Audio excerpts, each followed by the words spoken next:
Terrestre. Tu bois assez, dit Alia.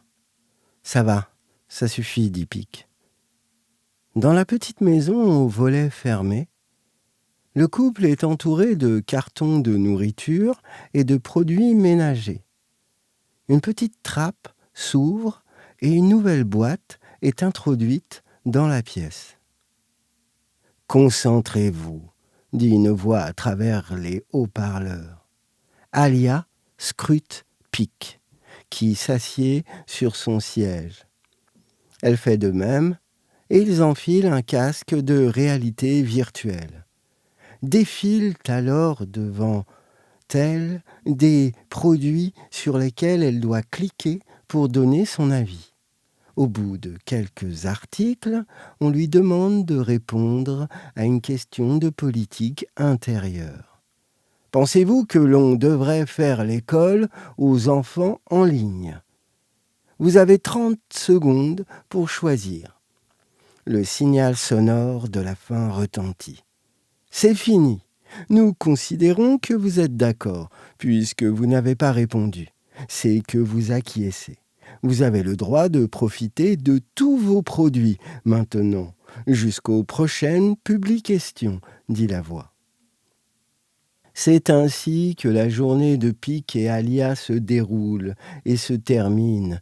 Publication, pause respiration, déballage de cadeaux, ouverture de la fenêtre et exposition au soleil à midi pile. 7 jours sur 7.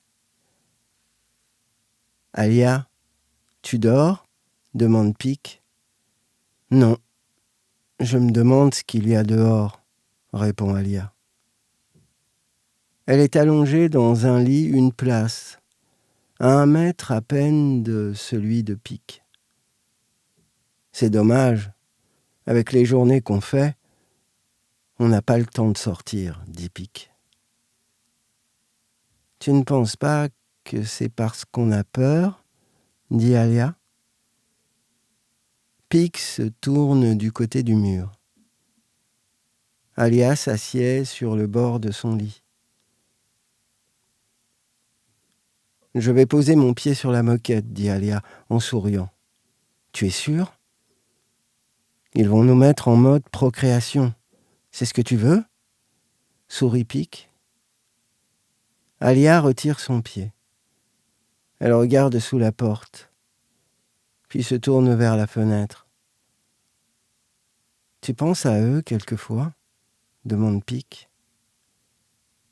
Ils écoutent le silence. Je crois qu'ils sont arrivés dans une maison, qu'ils ont rencontré leur promise et qu'ils vivent dans une maison comme nous, dit Alia. Alia se recouche. Elle presse ses paupières l'une contre l'autre. Elle respire fort. Elle ronfle fort. Quelques minutes plus tard, sa respiration est régulière. Son visage s'est détendu. Pic ferme les yeux.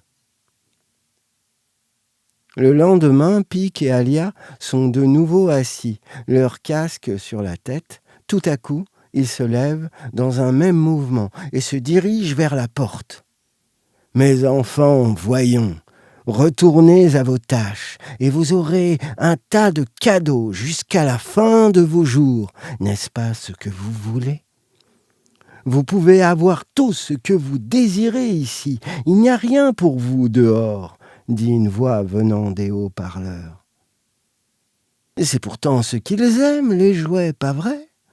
On leur donne tout ce dont ils rêvent, dit une autre voix.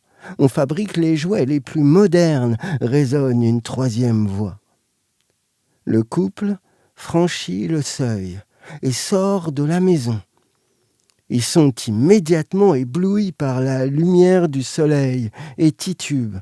Autour d'eux se dressent d'autres maisons identiques avec de minuscules jardins, ainsi que des hommes et des femmes géants à la peau noire, arborant des nattes et des tatouages sur tout le corps. derrière eux, surplombe un immense vaisseau spatial. Les géants construisent les habitations et y font entrer des humains. Le gigantesque visage de l'un d'eux s'approche d'Alia et de Pic. « Retournez dans votre boîte. Vous êtes en paix maintenant. Nous avons réglé votre problème d'insécurité, dit la voix de l'extraterrestre par l'entremise de haut-parleurs. Une main gigantesque les pousse doucement vers l'intérieur. Alia et Pic entrent dans leur maison et referment la porte. « Allez, à la douche maintenant, dit la voix. Ils se dirigent vers leur salle de bain. Ils y entrent tout habillés. « Voyons les enfants, dit une voix rieuse. Ils se secouent, se regardent et enlèvent leurs vêtements. Ils laissent couler l'eau sur leur corps.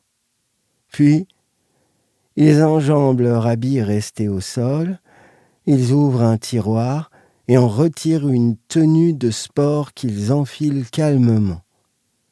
Ils sortent dans le couloir et pénètrent dans une salle équipée de machines de musculation et de casques affichant des destinations. Ils enfilent leur équipement virtuel et se mettent à courir sur un tapis roulant.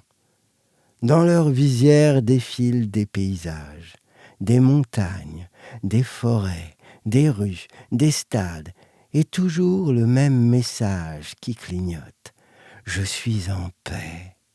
Je suis en paix. Je suis en paix, répète Alia. Je suis en paix, répète Pic. De l'autre côté des murs, les extraterrestres contemplent l'étendue des nouvelles maisons qu'ils ont installées. Ils sourient et applaudissent. Le soleil se couche lentement. Au loin, leur soucoupe volante clignote et illumine le ciel. « On va fêter ça, disent-ils, d'une voix de transistor. »